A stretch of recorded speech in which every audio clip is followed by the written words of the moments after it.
Good day, everyone. I am Manafe Giranyola, and I am the discussant for the traditional form. So, let's start. Exploring the rich tapestry of Malay literature. So, in this topic, we will embark on a journey to discover the rich heritage of Malay literature or the Indonesian literature.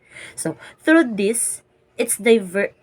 the diverse and captivating form. So, we'll delve into the origins and evolution of traditional Malay poetry, explore the unique storytelling techniques of epics and chronicles, and uncover the captivating narratives that have shaped Malay culture for centuries. So, the first traditional form of Malay literature is the sair, or the art of narrative poetry. It is a traditional narrative poetry. So, structure. So, sair is a form of Malay narrative poetry which is composed of four-line stanzas, often employing rhyme and meter to create a rhythmic flow. So, this structure allows for the development of detailed narratives. The sair can be a narrative poem, a didactic poem, or a poem used to convey ideas on religion or philosophy, or even one to describe historical events. So, the themes of sair is that it narratives can range from epic tales of heroes and heroines to philosophical treatises on morality and religion. So, reflecting the cultural values and beliefs of Malay society. So, one of the example of sair is the legend of Wang Tua. So, the legend of Hang Tuah is said to be the the male lead or the protagonist of the story is born in the village of Malacca. So, he trained there martial arts, where he trained martial arts and strategy. He becomes a trusted advisor of and warrior for Sultan Mansur Shah, which is the dato of that in that village. So, protecting the kingdom from threats. So, the legend details various challenges Huang Hangtua faces, so including battles against enemies, political intrigue, and personal sacrifices. Hangtua is often associated with the seven deadly sins, which is the anger, the greed, lust, envy, pride, gluttony, and sloth. So, but he overcomes them through his unwavering loyalty and dedication to his king. So, the legend culminates with Hangtua's apparent death through some versions suggest, but there are some versions nga nagsuggest that he may have been banished or went into hiding. Wala siya namatay, but nabanish lang siya or nagtago. So, the next traditional form of Malay literature is the pantun, or the charm of quatrains. So, quatrains means stanza. So, the structure of pantun is a unique Malay verse from known for its intricate structure. So, each quatrain or stanzas consists of two seemingly disconnected couplets. So the first is serving as metaphorical, introduction to the second, which express the core message. So, pantun is a form of Malay verse used to express intricate ideas and emotions. So, na siya'y social significance. So, pantuns was once an integral part of Malay life. It was used for various purposes, such as courtship, conveying proverbs, and celebrating important events. So, the first example to be recorded the first example of pantun is recorded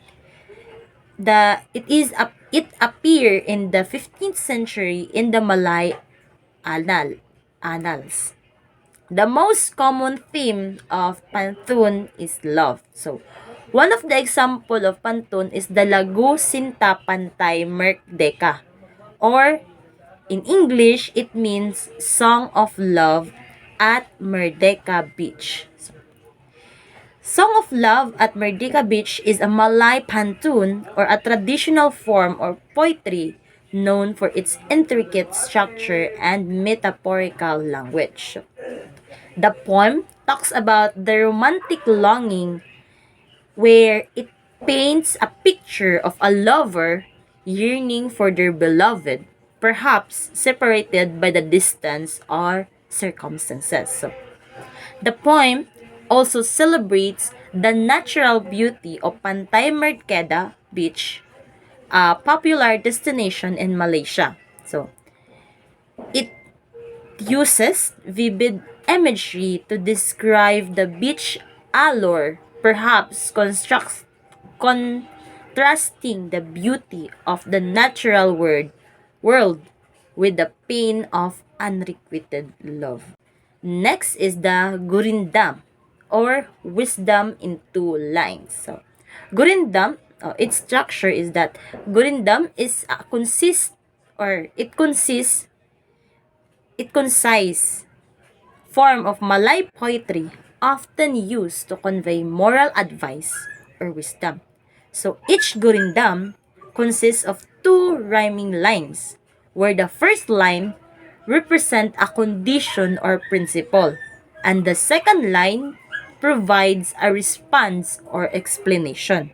So the one of the emphasis of the gurindam is that its structures emphasizes the interconnectedness of cause and effect, promoting self-reflection and ethical conduct. So, one of the examples of Gorendam is the importance of honesty. So, importance of honesty highlights the value of honesty. So, it emphasizing the speaking the truth earns trust and respect. So the fourth form of Malay, or the Indonesian literature, is the hikayat. Stories, fairy tales, animals, fables, and chronicles. So, content.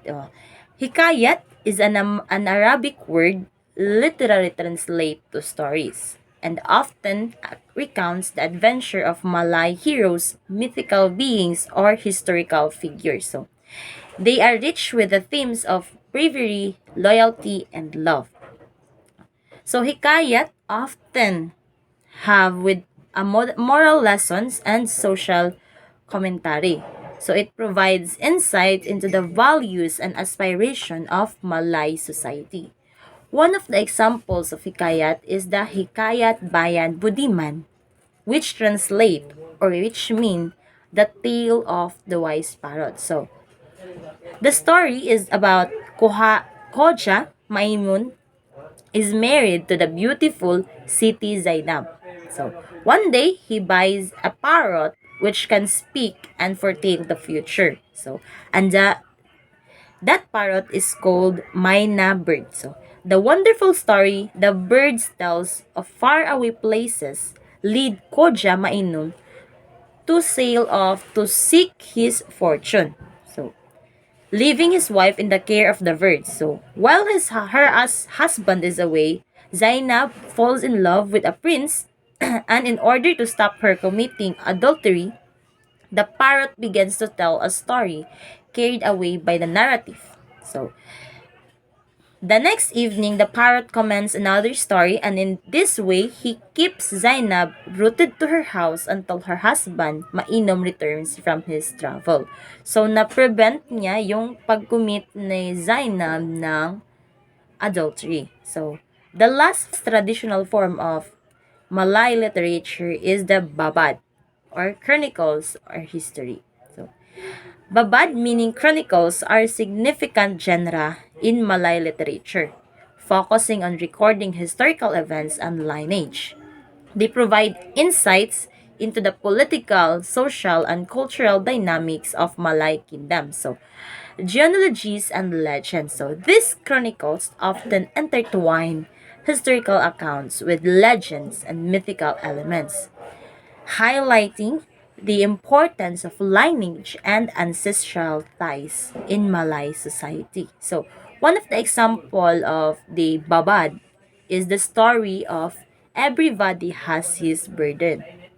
So, this story is about an argument that occurred between the parts of a mango tree. So, a mango root, trunk, branches, leaves, and fruits began to grumble about how heavy their weight was. So, this folk tale simply illustrates how people are prone to complaining about things and how they can dismiss someone's situation simply because they believe they are carrying a heavier burden than others. So, in conclusion, these traditional forms continue to inspire and influence contemporary Malay literature, contributing to a rich and vibrant literary tradition. Modern authors often draw upon the themes and styles and of narrative traditional Malay literature, reinterpreting them in a new innovative ways. So the journey of Malay literature is a continuous exploration. Through the study of this diverse form, we can gain a deeper appreciation of Malay culture, history, and values. And that's all. Thank you.